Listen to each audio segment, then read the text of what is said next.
dit par le passé comme préfiguration, mais aussi de ce qui s'est passé véritablement ce jour-là. Nous voulons lire dans l'évangile de Marc, au chapitre 16, nous lirons des versets 1 à 8.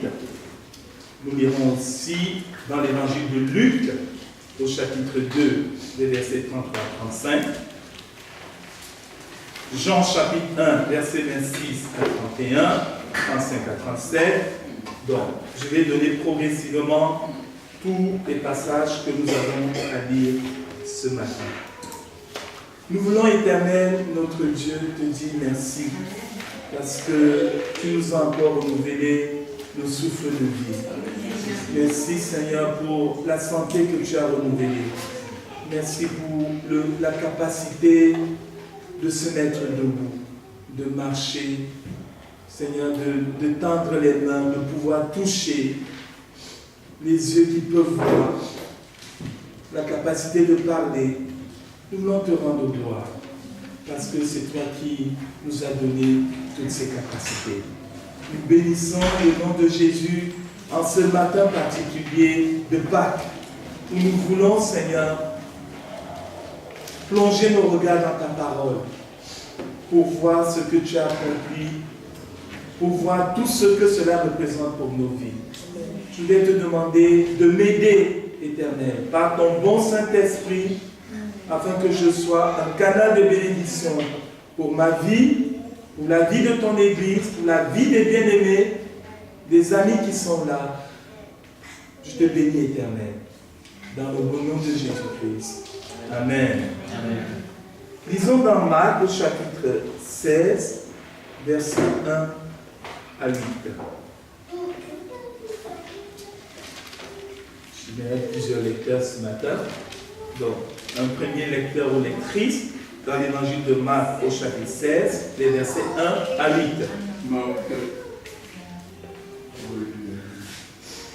Marc 16, chapitre 16, verset 1. Lorsque le sabbat fut passé, Marie de Magdala, Marie, mère de Jacques et Salomé, achetèrent des aromates afin d'aller embaumer Jésus.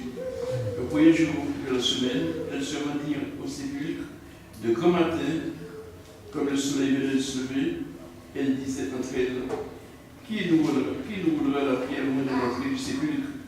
Et levant les yeux, elles aperçurent que la pierre qui était très grande avait été roulée. Elles entrèrent dans le sépulcre, virent un jeune homme assis à droite, vêtu d'une robe blanche, et elles furent épouvantées.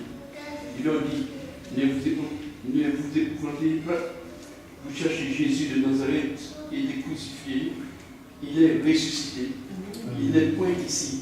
Voici le lieu où l'on l'a mis, mais allez dire à ses disciples et à Pierre qu'il vous précède en Galilée. C'est là que vous le verrez, comme il vous l'a dit. Elles sortirent du sépulcre et s'enfuirent. La peur et le trouble les avaient saisis, et elles ne dirent rien à personne à cause de leur effroi. Amen. Luc au chapitre 2, versets 33 à 35. Luc chapitre 2, versets 33 à 35.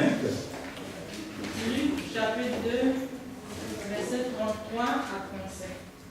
Joseph et sa mère étaient dans l'admiration des choses qu'on disait de lui.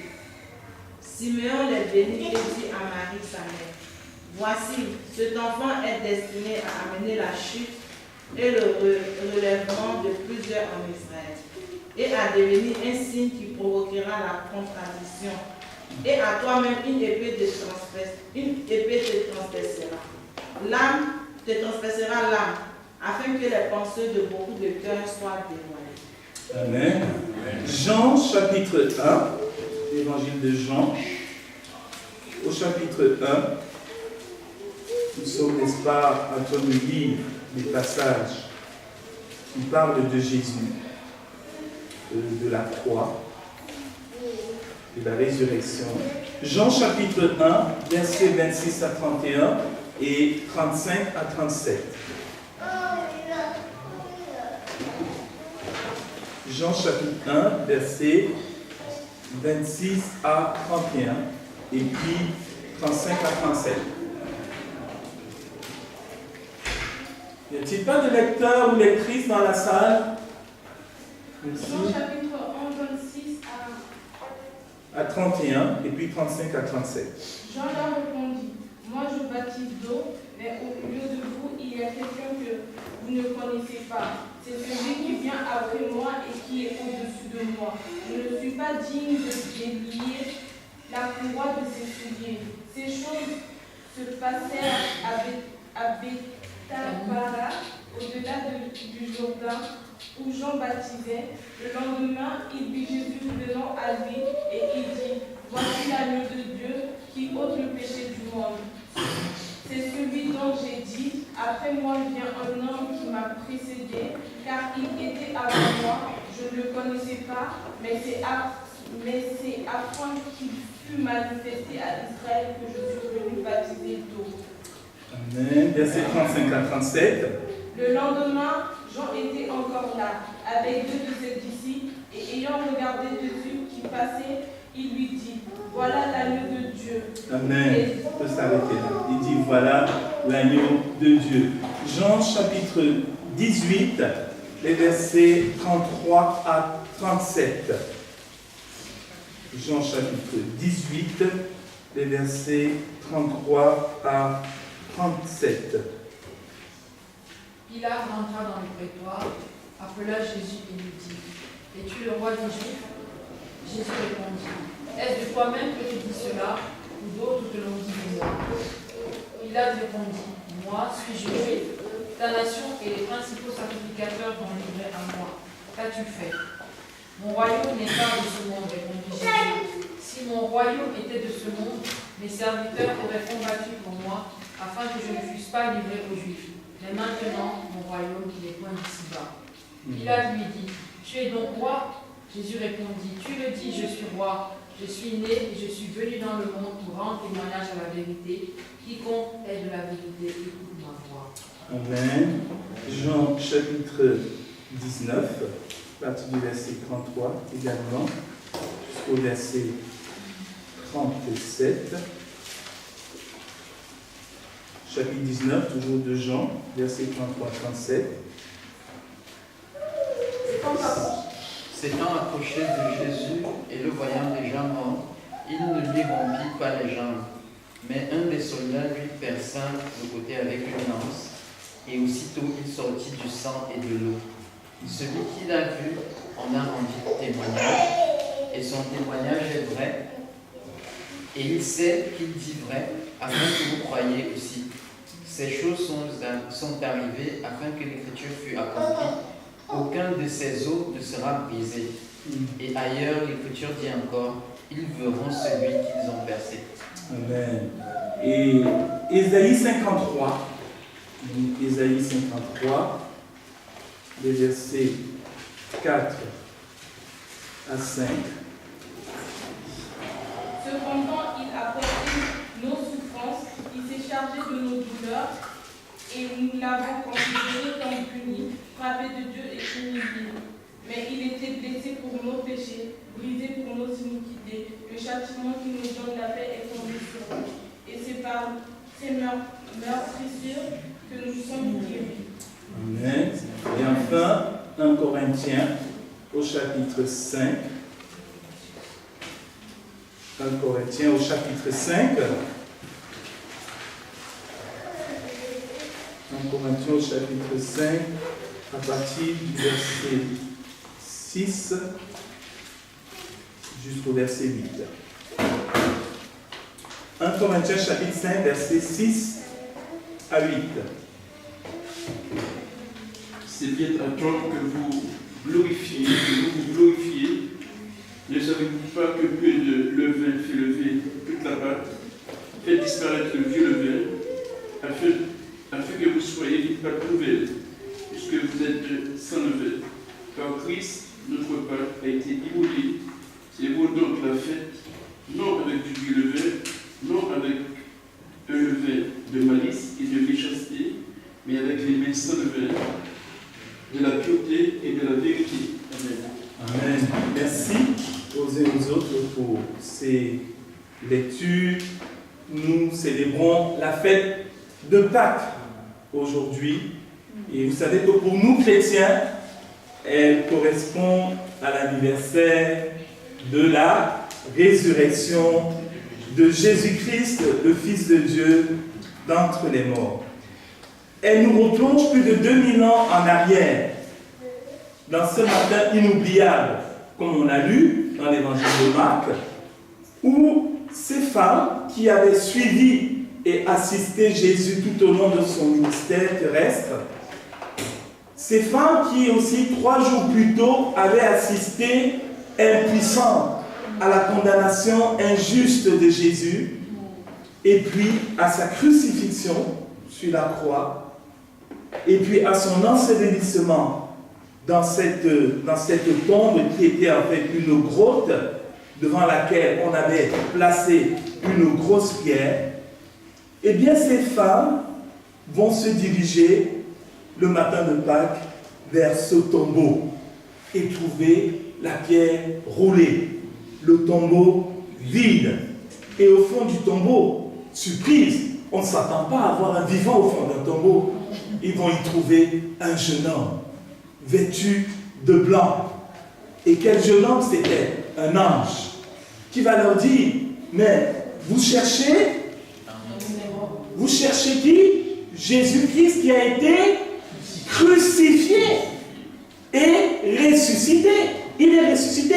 Les deux destinations se suivent. On ne peut pas parler de résurrection de Jésus sans parler de crucifixion. Et ces femmes vont repartir toutes troublées. Et oui, qui d'entre nous n'aurait pas été troublé devant une telle rencontre? La résurrection de Jésus nous rappelle que tout ce que Jésus a annoncé nous concernant l'Écriture sainte, concernant la véritable histoire du monde, concernant ton histoire, concernant mon histoire, concernant sa relation avec Dieu, Dieu que Jésus a toujours appelé mon Père. La résurrection de Jésus nous rappelle que tout ce que Jésus a dit est vrai. Amen. Amen. Tout ce que Jésus a annoncé est vrai. La résurrection est là pour l'attester, pour le confirmer.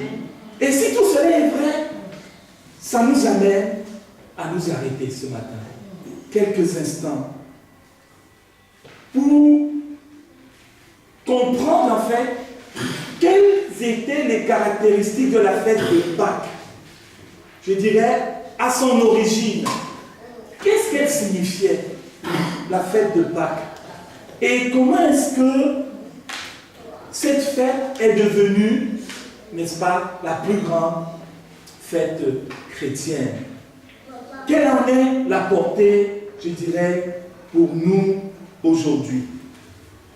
Je voudrais qu'on s'arrête sur ces questions-là pour comprendre en fait ce que c'est que la Pâque de l'Éternel.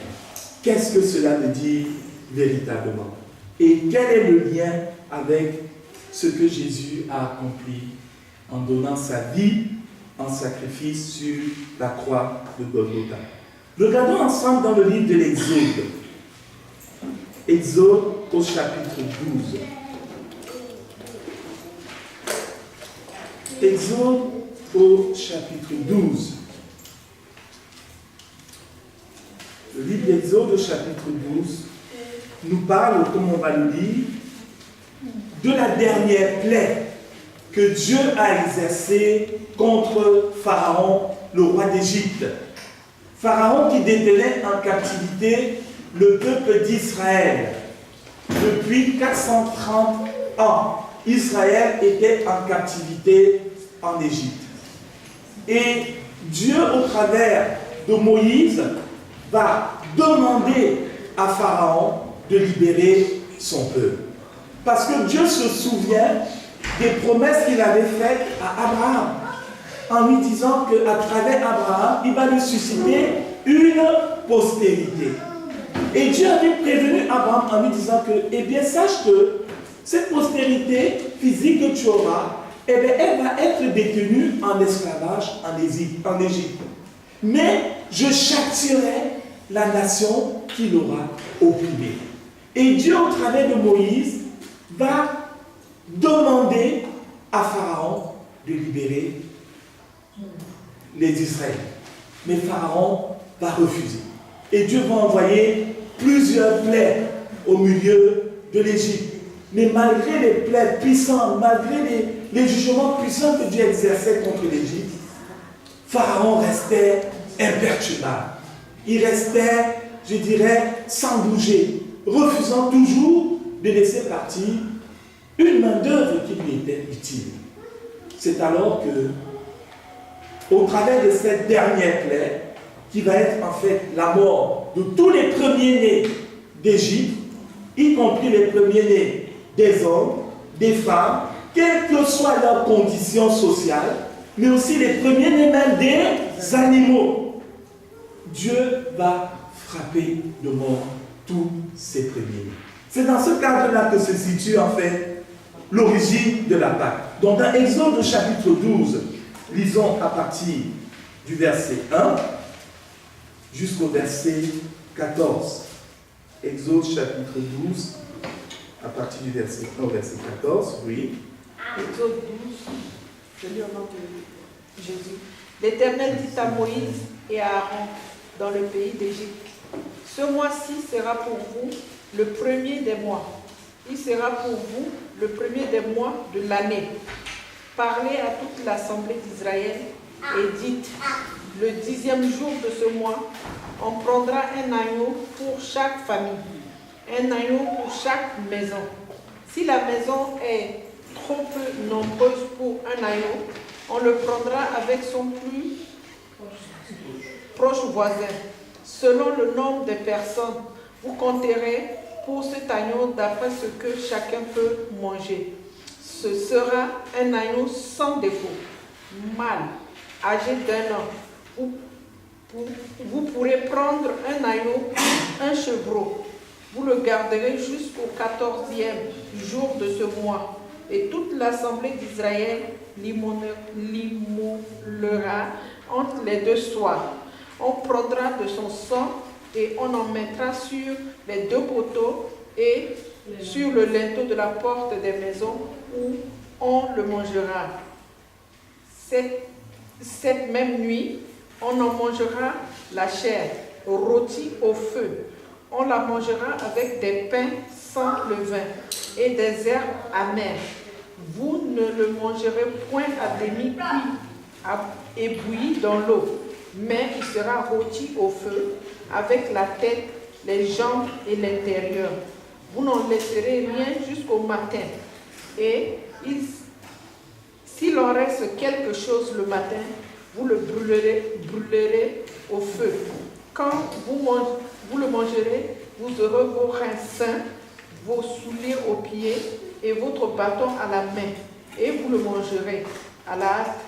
C'est la Pâque de l'Éternel. Amen. Amen. Vous le mangerez à la hâte. C'est quoi? La Pâque de l'Éternel. Et si on continue à partir du verset 21. Moïse appela tous les anciens d'Israël et leur dit, allez prendre du bétail pour vos familles et immolez la Pâque. Vous prendrez ensuite un bouquet d'hysope, vous le tremperez dans le sang qui sera dans le bassin et vous toucherez le linteau et les deux poteaux de la porte avec le sang qui sera dans le bassin. Nul de vous ne sortira de sa maison jusqu'au matin. Quand l'Éternel passera pour frapper l'Égypte, vous verrez et verra le sang sur le linteau et sur les deux poteaux. L'Éternel passera par-dessus la porte et il ne permettra pas aux destructeurs d'entrer dans vos maisons pour frapper. Vous observerez cela comme une loi pour vous et pour vos enfants à perpétuité. Quand vous serez entrés dans le pays que l'Éternel vous donnera, selon sa promesse, vous observerez cet usage sacré. Et lorsque vos enfants vous diront, que signifie pour vous cet usage, vous répondrez, c'est le sacrifice de Pâques en l'honneur de l'Éternel, qui a passé par-dessus les maisons des enfants d'Israël en Égypte, lorsqu'il frappa l'Égypte et qu'il sauva nos maisons. Le peuple s'inclina et se prosterna, et les enfants d'Israël s'en allèrent et firent ce que l'Éternel avait ordonné à Moïse et à Aaron. Ils firent ainsi. Amen. Amen. C'est la Pâque de l'Éternel. Quand l'Éternel passera pour frapper l'Égypte et verra le sang sur les linteaux et sur les poteaux, l'Éternel passera par-dessus la porte. Le mot Pâque signifie passer par-dessus, sauter, éviter de rencontrer, esquiver. C'est ça le sens étymologique de ce mot. Et son origine se trouve dans ce passage que nous venons de lire. La Pâque a été instaurée par Dieu lui-même. Comme il le dit ici à Moïse au verset 11. C'est la Pâque de l'Éternel. C'est la Pâque de l'Éternel, ce n'est pas ta Pâque, ce n'est pas ma Pâque. C'est une chose sacrée. C'est quelque chose qui concerne Dieu lui-même. C'est quelque chose qui a mis Dieu en défi. Pharaon, en mettant Dieu en défi, va amener Dieu à agir d'une manière ferme, d'une manière simple. Le Seigneur va manifester sa gloire au travers de cette Pâque pendant laquelle il va exercer ses jugements contre l'Égypte et contre Pharaon, le roi d'Égypte. Qu'est-ce que nous pouvons retirer, n'est-ce pas, comme enseignement concernant cette fête de Pâques dans son, je dirais, dans son sens originel, mais aussi à chaque fois faire le lien avec l'espérance qui est la nôtre aujourd'hui à travers Jésus-Christ. On ne peut pas se priver de faire ce lien, parce qu'un passage comme celui-ci, il a beaucoup de choses à nous apporter par rapport à ce que Jésus a accompli. Je voudrais souligner une première chose qui est vraiment importante, et je bénis le Seigneur parce que Dieu est l'auteur de la famille. La famille a été inventée par Dieu. C'est Dieu qui est le Père de toute famille dans les cieux et sur la terre. Et qu'est-ce que Dieu donne à Moïse comme instruction concernant l'agneau? Il lui dit au verset 3, parle à toute l'assemblée d'Israël et dit, le 10e jour de ce mois, on prendra un agneau pour chaque famille. Un agneau pour chaque maison. Si la maison est trop peu nombreuse pour un agneau, on le prendra avec son plus proche voisin. Un agneau pour chaque famille. Ce passage, ce point-là aurait pu être occulté, mais il est important parce qu'il manifeste le désir et le souci de Dieu de sauver la famille. Dieu a ce désir et ce souci de sauver chaque famille qui a été créée à l'image, chaque famille qui est selon le cœur de Dieu. L'homme, la femme, les enfants, peut-être même cette famille élargie. Il est dit qu'il fallait prendre un agneau pascal par famille, parce que c'était le désir éclatant de Dieu de sauver nos familles. Et ce désir n'a pas changé.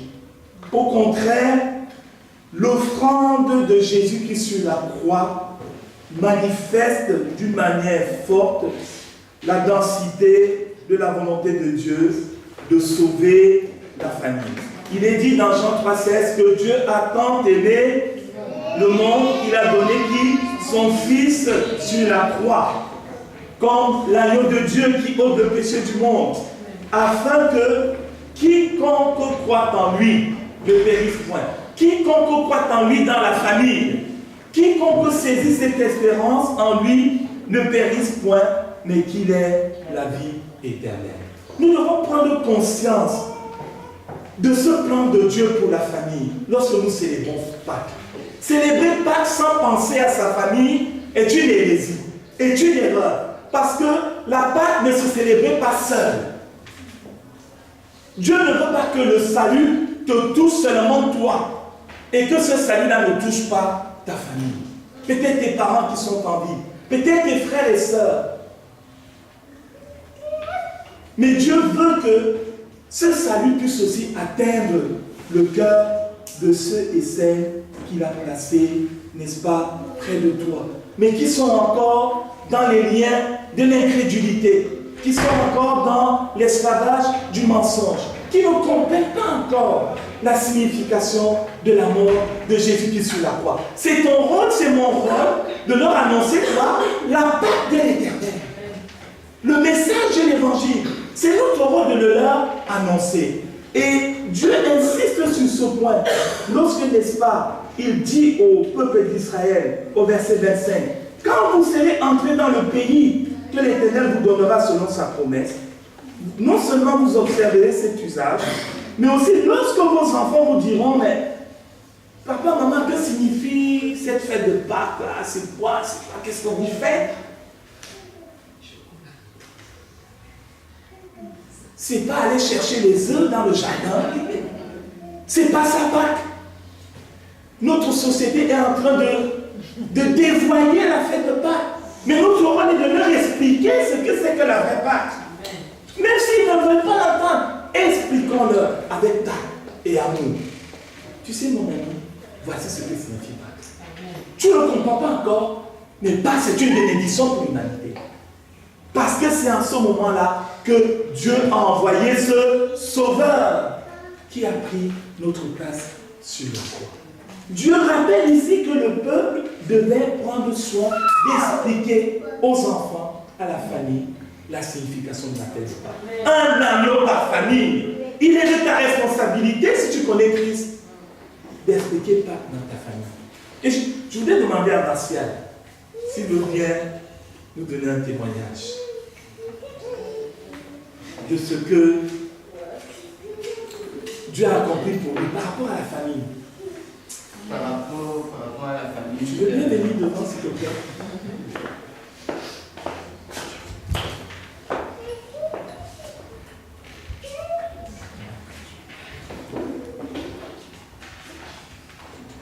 Bonjour tout le monde. Donc par rapport à ma famille,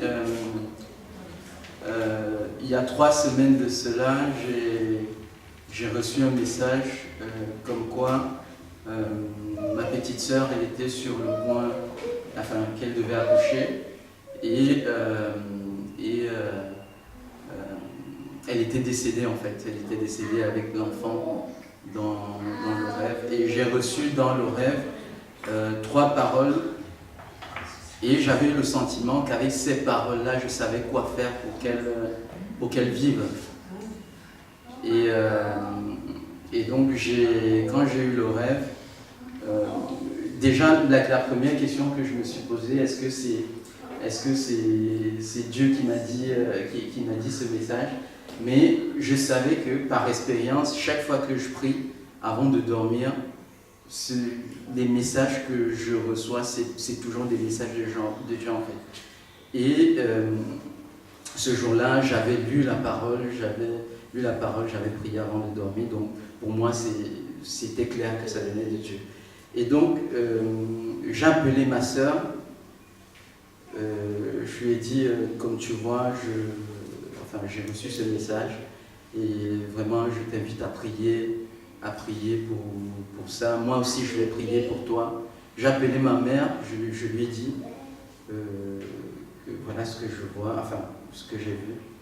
Et on a continué de prier pour elle. Et par un concours de circonstances, son ami, parce qu'elle n'est pas mariée, son ami avec qui elle vivait, il ne pouvait pas être auprès d'elle. Techniquement, il ne pouvait pas être auprès d'elle. Et ses amis aussi ne pouvaient pas être auprès d'elle. Et dès que j'ai eu un moment de libre, je suis allé la voir et en Belgique, en Belgique. Et elle avait, elle était à 12 jours après le terme et elle n'avait pas encore accouché. Et on avait provoqué, ça faisait quelques jours qu'on avait provoqué, mais l'enfant ne sortait pas. Et l'enfant était en détresse. Et donc le soir que j'arrive, on décide de lui faire la césarienne. Le lendemain, le dimanche à 5h, on lui fait la césarienne. Donc avant ça, donc dès que je suis arrivé, j'ai arrêté sa main, on a prié, on a lu la parole, on a médité sur la parole, on a prié. Et le lendemain à 5h, quand elle a accouché, bon, je l'ai accompagnée en salle de césarienne parce que j'étais le seul, le seul membre de la famille, en tout cas la seule connaissance qu'elle avait à ce moment-là. Et donc on m'admet en salle de césarienne. Et quand on retire l'enfant, l'enfant ne respirait pas. Et on a réanimé l'enfant pendant 12 minutes. Et même, on a commencé à le réanimer. Elle ne voyait pas parce qu'on avait couvert la césarienne, quoi. On a couvert, elle ne voyait pas l'enfant, mais moi je voyais l'enfant parce que j'étais à côté d'elle, j'ai pris sa main, je voyais l'enfant, on essayait de le réanimer et les deux médecins qui, en réanimant, ils ont fait ces signes-là. Et donc, ils ont pris l'enfant, ils l'ont amené en salle de réanimation. Ils ont continué à la réanimer avec Léa. Et donc j'ai laissé ma soeur là, à la salle de césarienne. Je suis allé voir parce que ma femme m'avait dit quand il y a un accouchement, il faut privilégier l'enfant en fait. Donc je l'ai laissé là, je suis allé voir ce qu'on faisait à l'enfant. Et quand je suis arrivé, ils m'ont dit, ils ne croyaient pas qu'elle pouvait respirer sans assistance, quoi. Mais après, ils ont continué la réanimation, après ils ont enlevé, ils ont vu qu'elle respirait et l'enfant a commencé à vivre, quoi. Et donc après ça, donc, quand la situation était stabilisée, je suis allé revoir ma soeur et on l'amène en salle de repos, parce qu'on avait fini la césarienne, on l'a conduit en salle de repos, on essaye de prendre sa tension. Sa tension était tellement basse que l'infirmière, elle ne croyait pas, quoi. Elle s'est dit que l'appareil est défectueux. Elle ne croyait pas parce que c'était une pression qui n'est pas normale, quoi. Et donc elle a laissé, elle a dit qu'elle revient et après elle est revenue prendre la pression, c'était tranquille. Mais quand elle a pris la pression comme ça, on a prié, je suis resté avec elle, j'ai prié avec elle et puis bon, elle a tremblé même pendant 1 heure de temps, quoi. Mais je pense que si j'étais pas arrivé, ou bien si elle avait accouché peut-être un jour avant, je ne sais pas, peut-être qu'elle ne serait plus là et que l'enfant ne serait plus là. Et je bénis le Seigneur ce n'est pas moi, c'est lui en fait qui m'a donné ce message, qui m'a dit ce qu'il fallait faire. Et je bénis le Seigneur et je lui rends toute la gloire. Amen. Amen. Amen.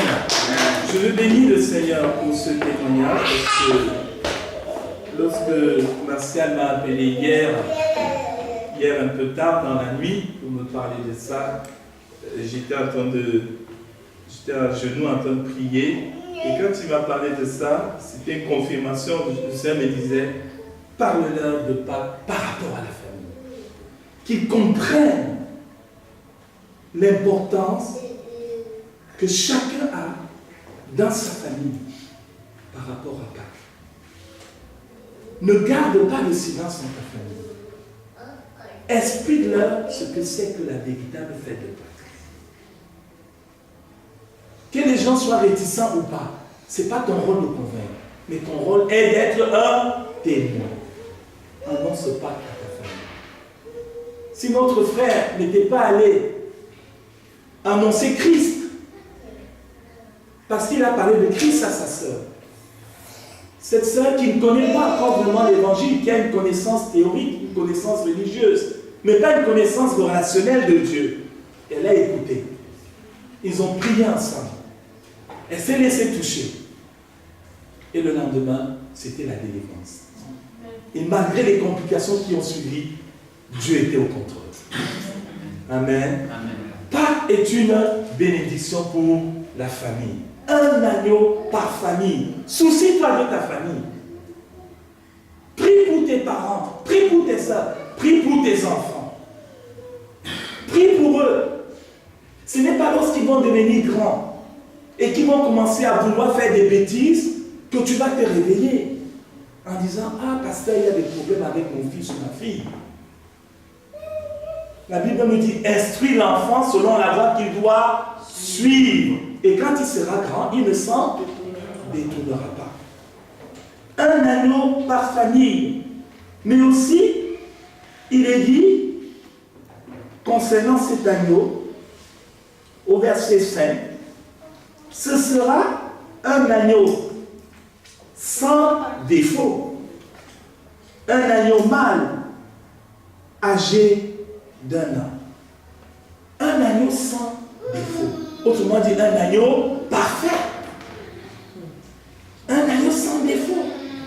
Dieu dit au peuple, vous n'allez pas m'offrir en l'occasion les bêtes qui sont chétives, les bêtes qui sont malades, les bêtes qui boitent. Vous n'allez pas vous débarrasser vers moi de ce qui n'a pas d'intérêt pour vous. Mais vous allez m'offrir un agneau sans défaut. Un agneau mâle. Un agneau âgé d'1 an. Pourquoi mâle? Pourquoi sans défaut? Parce que le prix d'un agneau était fonction de ces points-là.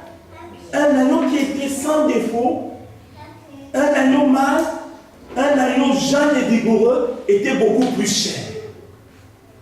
Donc cela traduit, bien sûr, les qualités de notre Seigneur Jésus-Christ. Jésus était un homme sans défaut. Un jour, pendant qu'il parlait à la foule, c'est dans Jean chapitre 8, verset 46, Jésus dit à la foule et à ses disciples, qui d'entre vous me convaincra de péché? Qui d'entre vous pourra dire quelque chose sur moi? Aujourd'hui, des gens ignorants racontent des histoires sur Jésus. Ils fabriquent des films sur Jésus. Mais ceux qui étaient proches de Jésus, qui ont vécu avec Jésus, n'ont rien dit contre Jésus. Jésus les a mis au défi. S'il y a quelque chose dans ma vie qui est de travers, mais dites-le-moi. Il est dit de Jésus-Christ, c'est l'apôtre Pierre, n'est-ce pas, qui rend ce témoignage. Pierre qui était l'un des proches. Pierre qui était sur la montagne de la transfiguration. Pierre qui a renié Jésus. Pierre qui a observé Jésus de près. Il a rendu ce témoignage, c'est dans 1 Pierre au chapitre 2, les versets 22 à 23. En parlant de Jésus, il dit ceci: lui qui n'a point commis de péché, et dans la bouche duquel il ne s'est point trouvé de fraude. De fraude. C'est-à-dire, je vais faire et puis je ne fais pas. C'est déjà une fraude. Je vais venir au rendez-vous, mais je ne viens pas. C'est une fraude. Jésus ne donnait pas des faux rendez-vous. Il ne s'est point trouvé de fraude dans sa bouche. Lui qui injuriait, ne rendait point d'injure. Nous savons tout ce qui se passe lorsqu'on nous injurie. Lorsqu'on nous dit une parole décente. J'ai vu quelque chose cette semaine avec un collègue qui m'a bousculé. Et un autre collègue me dit, c'est la première fois que je vois un chrétien qui se fâche. Je suis resté tranquille. J'ai dit, bon, Seigneur, il faut que je me calme. Mais Jésus injuriait, ne rendait pas l'injure. Maltraité, ne faisait point de menace. Mais qu'est-ce qu'il fait? Il s'en remettait à celui qui juge justement. Un agneau sans défaut. Cet agneau sans défaut, c'est le reflet des qualités morales du Seigneur Jésus. Jésus était sans défaut. Sinon, sa mort sur la croix n'aurait pas été utile. Sinon, il aurait été retenu dans la tombe.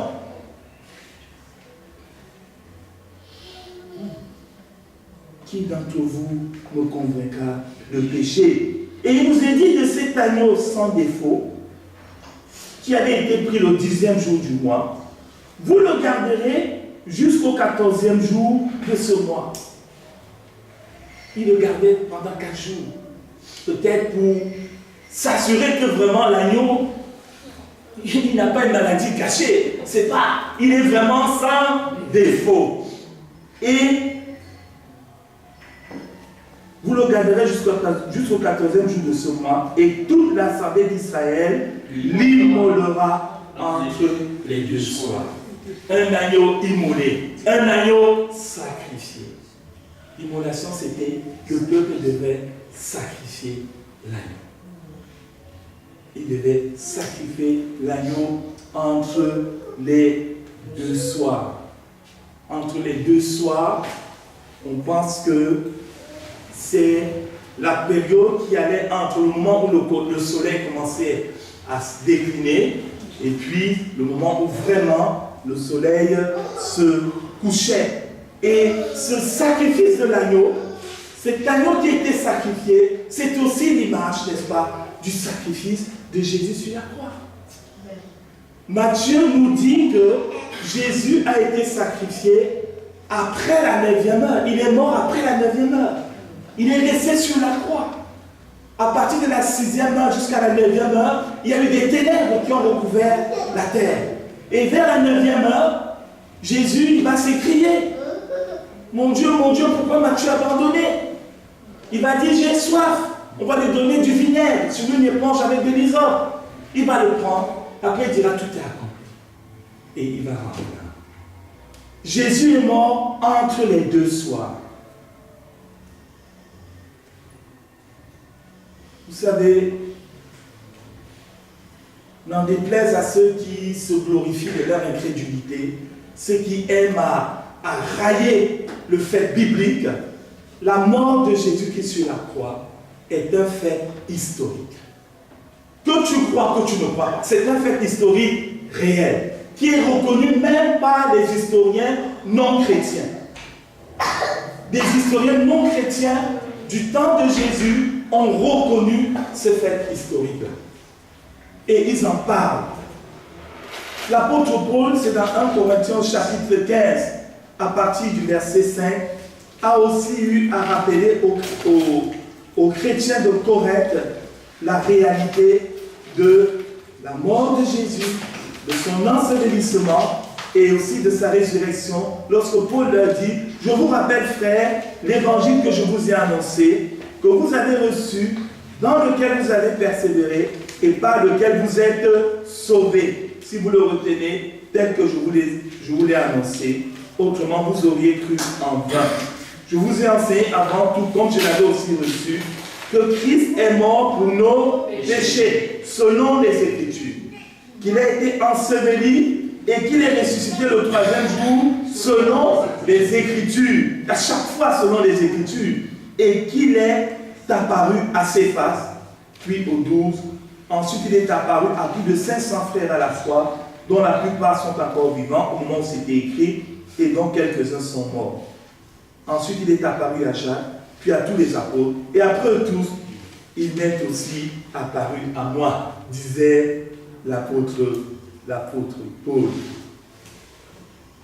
L'agneau de Dieu a été immolé pour nos péchés. Cet agneau dont Jean-Baptiste a dit à 2 reprises, voici l'agneau de Dieu qui ôte le péché du monde. Jésus est véritablement cet agneau de Dieu, celui qui ôte le péché du monde. Parce que comme nous dit l'Épître aux Hébreux, le sang des agneaux ne pouvait pas purifier la conscience. Il ne purifiait pas véritablement la conscience. Mais le sang de Jésus purifie véritablement la conscience de l'homme des œuvres mortes, des souillures du péché. Un agneau, si nous revenons toujours dans Exode au chapitre 12, un agneau dont il est dit que son sang devait servir de signe et de sécurité face au jugement de Dieu. Au verset 7, on prendra de son sang et on en mettra sur les 2 poteaux et sur le linteau de la porte des maisons où on le mangera.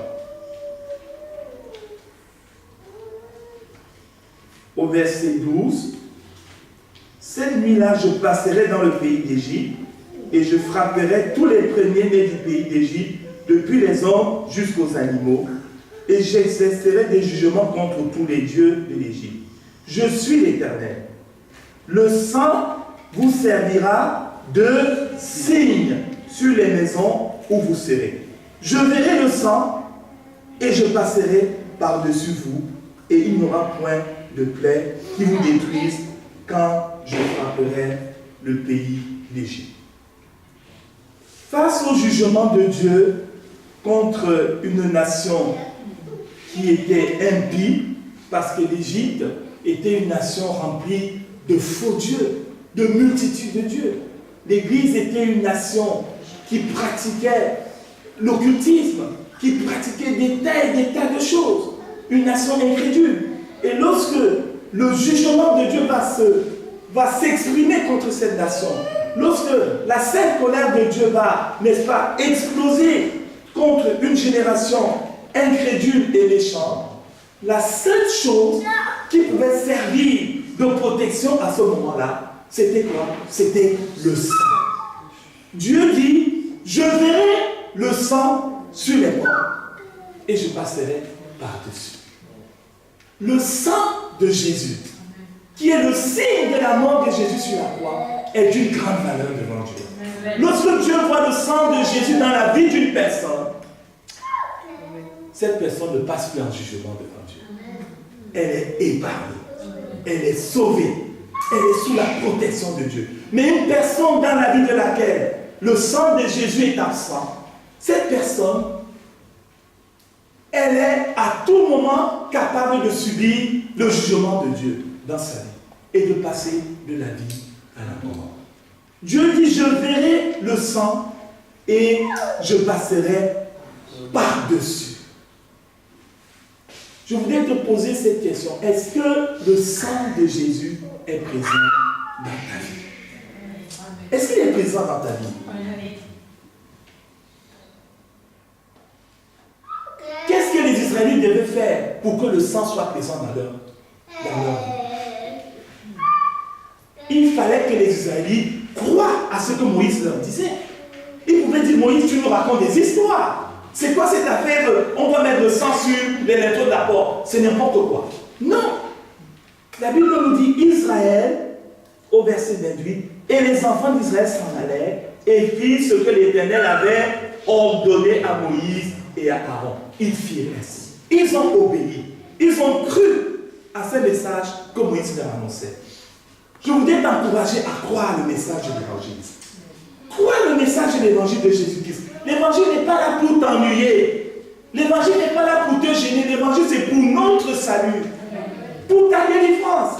Si Bastien ne connaissait pas Christ, peut-être sa sœur serait aujourd'hui décédée avec son enfant. Combien de familles sont aujourd'hui endeuillées parce que Christ n'est pas présent dans ces familles?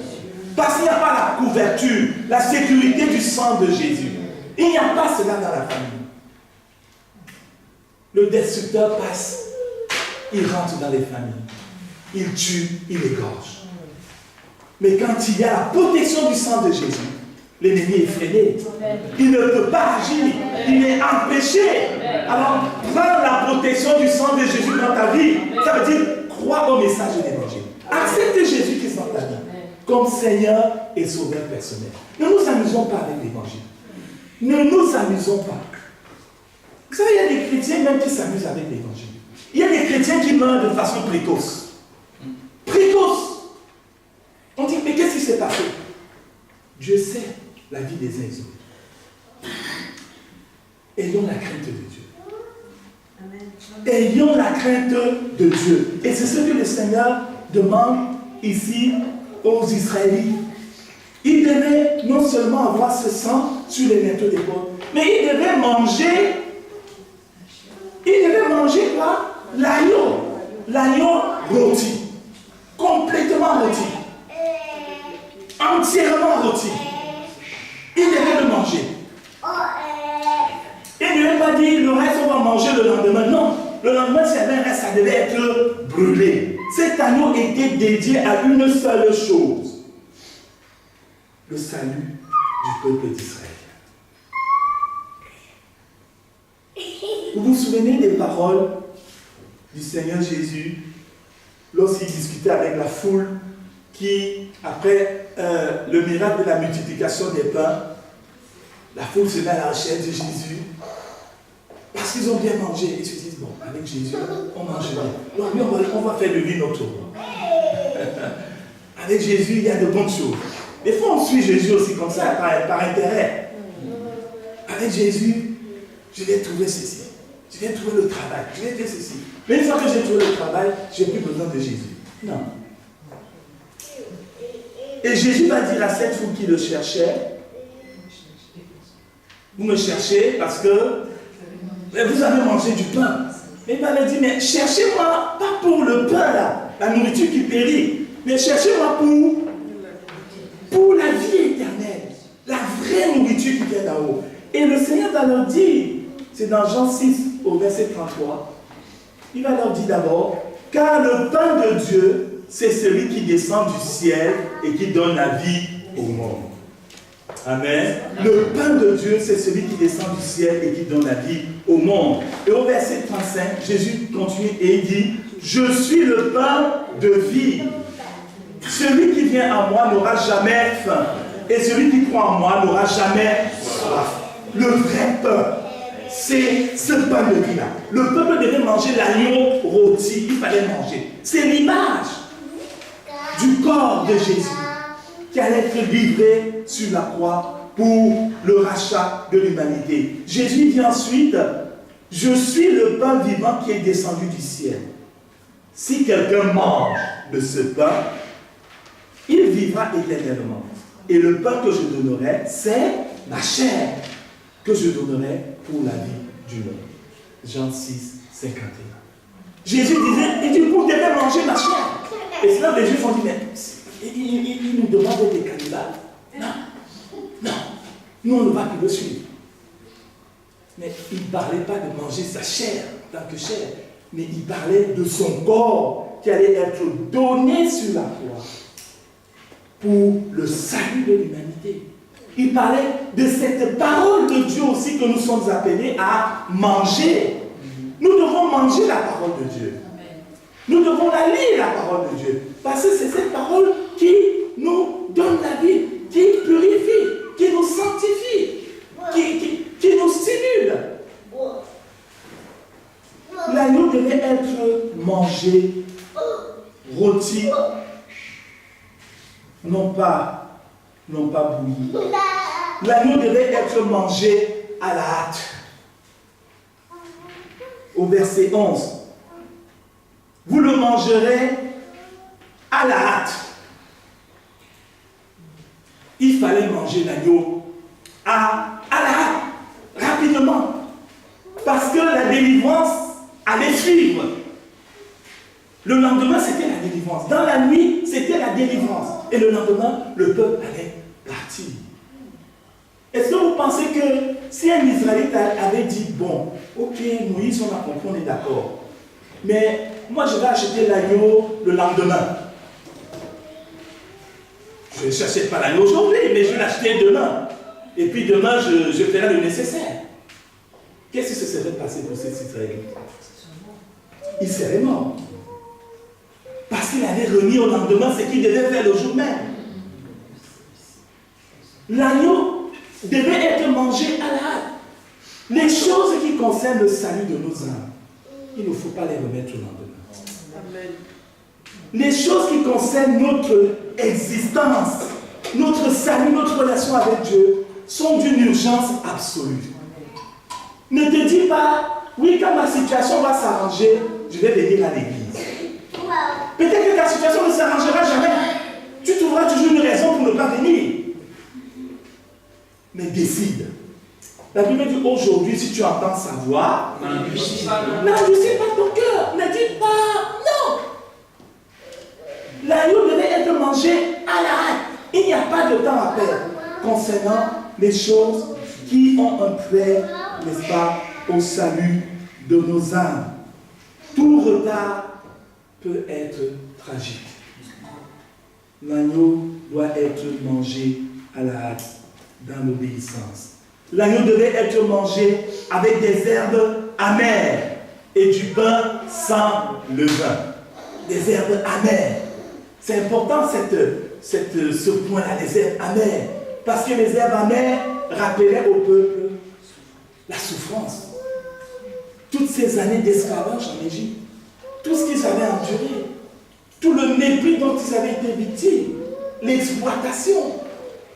Ils étaient oppressés. Oppressés. Les herbes amères. Et je voudrais t'inviter à te rappeler d'où Dieu t'a tiré. Toi qui connais Jésus aujourd'hui, n'oublie pas ce que tu étais avant.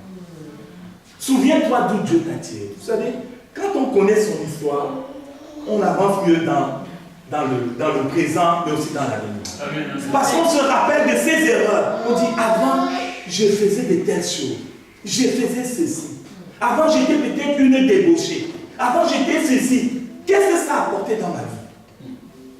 Des désillusions. J'ai été exploité. Maintenant, Christ m'a racheté.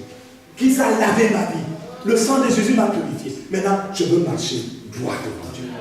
Amen. J'ai décidé de marcher avec Jésus. Quand tu te souviens de ce que tu étais, tu dis non, plus jamais je ne veux être ce que j'ai été. Et tu fais ta part de travail.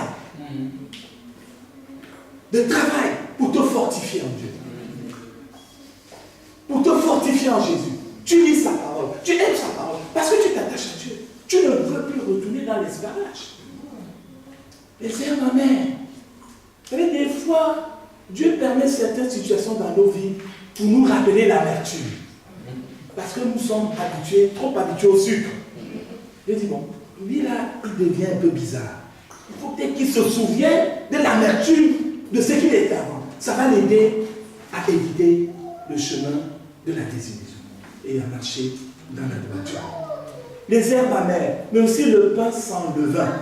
On a lu dans 1 Corinthiens au chapitre 5, les versets 6. Le pain sans levain. C'était quoi? Le levain représente quoi? Le levain représente le péché. Le levain représente effectivement le péché. Si on revient dans ce verset d'un Corinthiens au chapitre 5, où il est dit, ne savez-vous pas qu'un peu de levain fait lever toute la pâte? Faites donc disparaître le vieux levain, afin que vous soyez une pâte nouvelle, puisque vous êtes sans levain. Car Christ, notre Pâque, a été immolé. Christ est notre Pâque, il a été immolé. Célébrons donc la fête, non avec du vieux levain, non avec un levain de malice et de méchanceté. Voilà donc le levain que nous ne devons pas avoir. La malice, la méchanceté, mais avec les pains sans levain de la pureté et de la vérité. Nous devons examiner nos vies. Est-ce que nous sommes dans ce levain de malice? La malice ou l'hypocrisie. C'est quelqu'un qui va dire, oui frère, on est ensemble, oui sœur, oui, nous marchons avec Jésus, mais qui est derrière? Il dit, oui, mais le pasteur, là, je ne sais pas ce qu'il dit. Viens dire ça au pasteur en face. Venons, on parle. Non, mais c'est vrai. Si quelqu'un a quelque chose à dire, il faut mieux venir. Il s'assied, on échange, on discute. Après, on prie. On se sépare. Mais quand par derrière, tu vas dire quelque chose sur un frère, sur une sœur, tu le détruis. Et quand tu as fini de parler, la personne à qui tu as parlé, qu'est-ce qu'elle fait? Elle va aller parler à quelqu'un d'autre. Qui va parler à quelqu'un d'autre? Qui va parler? Et puis tu as remis, Seigneur, je demande pardon, j'ai murmuré comme ma frère, ma soeur. Va donc rattraper tout ce que tu as dit. Va rattraper. Nous devons réfléchir. Chaque fois où nous sommes chatouillés par le désir de critiquer les autres, faisons très attention. faisons attention. Ne faisons pas aux autres ce que nous ne voulons pas qu'ils fassent. Le levain de la malice, le levain de la méchanceté, la médisance. Nous devons examiner aussi nos cœurs. Chacun d'entre nous sait que des fois, il y a des élans de méchanceté qui veulent monter, qui montent dans le cœur. Il faut demander au Seigneur, Seigneur, aide-moi.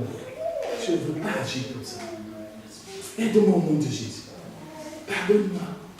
Pardonne-moi, mon Dieu. Je ne veux pas agir comme ça.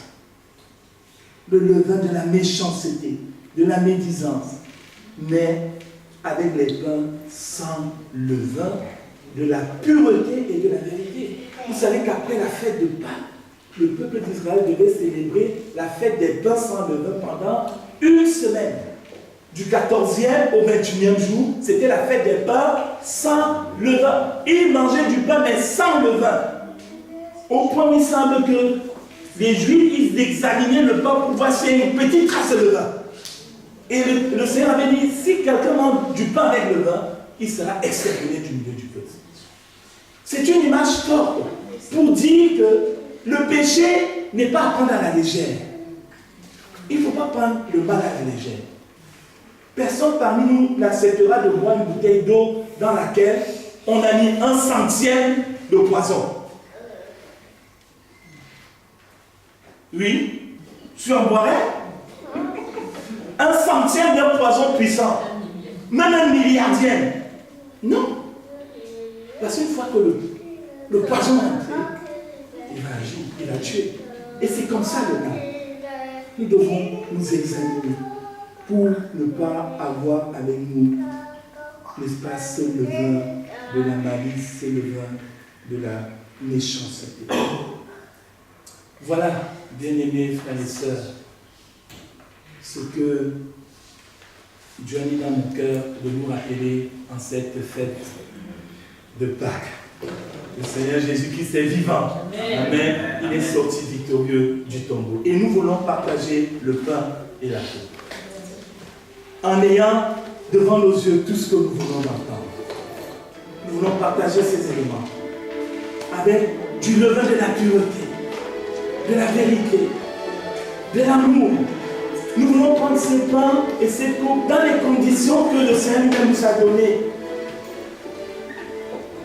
C'est-à-dire que ce pain et cette coupe s'adressent à celui ou celle qui a été baptisé d'eau par immersion selon la parole de Dieu. On l'a plongé dans l'eau. Il s'est engagé vis-à-vis de Christ, comme la parole de Dieu nous l'enseigne. Si tel est le cas pour toi, tu es invité à pouvoir partager le pain et la coupe. Mais si ce n'est pas le cas pour toi, tu n'es pas condamné pour autant. Mais c'est un moment où tu te tiens devant Dieu. Par rapport à tout ce que tu as entendu ce matin, pose-toi des questions. Est-ce que ma vie est vraiment sous la protection du sang de Jésus? Est-ce que je peux échapper à des situations? Quand ma sœur m'a parlé de sa sœur, le sentiment de lui dire, c'est comme un avertissement que Dieu donne à sa sœur. Que sa sœur mette sa vie en règle avec Dieu. Parce qu'il y a une urgence pour les choses de Dieu. Il y a une urgence. On l'a vu ce matin. Alors nous voulons nous examiner, bien-aimés frères et sœurs. Et si tu te sens convaincu de partager le pain et la coupe, je t'inviterai à te lever en signe de respect devant Dieu pour pouvoir recevoir ces éléments. Si ce n'est pas le cas, je t'invite à rester assis et à prier à ta place, à t'examiner devant le Seigneur. Et si ce matin, tu veux faire un pas vers Jésus, si tu as compris que ta vie a besoin d'être sous la protection du sang de Jésus, mais fais-moi un signe de la main. Nous voulons prier pour toi. Nous voulons le faire pour toi. J'ai demandé à l'église de baisser les yeux. Si dans ton cœur, tu sens que, oui, ce matin, ta vie a besoin d'être en règle vis-à-vis de Dieu. Tu as besoin de rentrer sous cette protection de l'agneau de Dieu. Fais-moi un signe de la main. Nous allons prier pour toi. Nous allons prier pour toi. Oh, Dieu.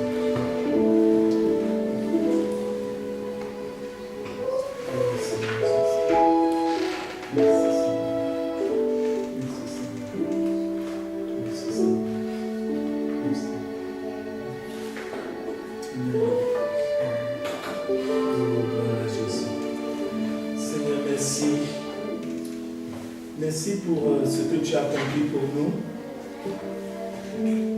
Merci Jésus pour le prix que tu as payé, pour l'offrande de ta vie sur cette croix de Golgotha. Jésus-Christ, le Fils du Dieu vivant, l'agneau de Dieu qui enlève le péché du monde. Mon âme te bénit ce matin. Mon âme veut t'honorer. Mon âme veut t'élever, précieux Sauveur. Nul n'est semblable à toi. Nul n'est comparable à toi. Les hommes s'entourent de grande sécurité, de chars, d'armées diverses et variées. Mais ils n'échappent pas pour autant au jugement. Mais ceux qui se confient en l'Éternel trouvent refuge dans ta présence. Mon âme bénit le nom de Jésus. Tu es ce puissant Sauveur que Dieu nous a donné. Merci pour ton sang qui a coulé sur la croix du Calvaire. Merci Jésus pour la protection que tu représentes pour nos vies. Merci pour le pardon de nos péchés. Merci pour notre délivrance de l'esclavage du péché. Merci pour la sécurité que nous avons en toi. Nous te bénissons ce matin, Éternel. Te bénissons. Te bénissons. Parce que Jésus-Christ revient bientôt. Tu reviens bientôt pour enlever les racheter ton Église afin qu'il soit éternellement avec toi. Donc nous te bénissons, Seigneur. Te bénissons. Seigneur, viens toi-même bénir ce pain et cette coupe que nous voulons partager en souvenir du prix que tu as payé sur la croix pour notre rachat, en souvenir de ta mort sur la croix de Golgotha, en souvenir des souffrances que tu as endurées, le châtiment qui nous donne la paix. Jésus est tombé sur toi. Oh Seigneur, je veux prendre ce pain en me souvenant de cela. Qu'il en soit de même pour mes bien-aimés frères et sœurs. Que le nom de Jésus soit béni. Amen. J'ai demandé au frère André et à notre sœur Gina de s'avancer pour partager le pain et la coupe. Et je demanderai à celui ou celle qui est disposé, qui répond aux conditions pour prendre ces éléments, de se lever dans la présence de Dieu. Gloire à Jésus. Merci Seigneur. Autant d'examiner ta vie, de prier devant le Seigneur. Une fois que tu as pris le pain, attends qu'on l'ait tous pris avant de le manger. Le pain est là.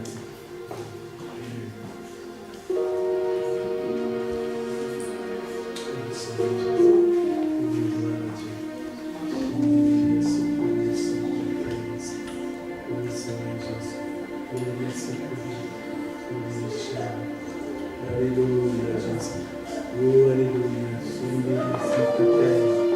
Oh, Alléluia, Jésus. Hosanna, Hosanna, Hosanna. Oh, Alléluia, Jésus.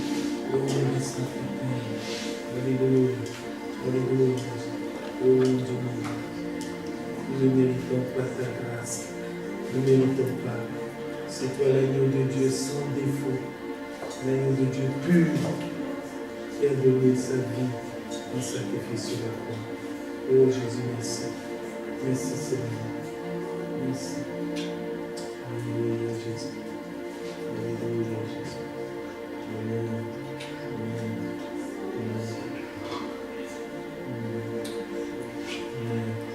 Prenons ensemble le pain en souvenir du corps brisé de Jésus à la croix du Calvaire pour nos péchés.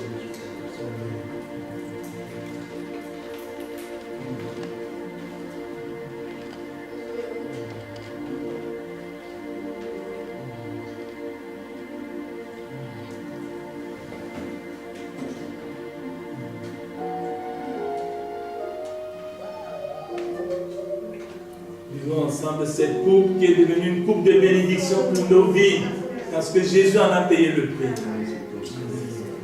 Merci, le sang de Jésus.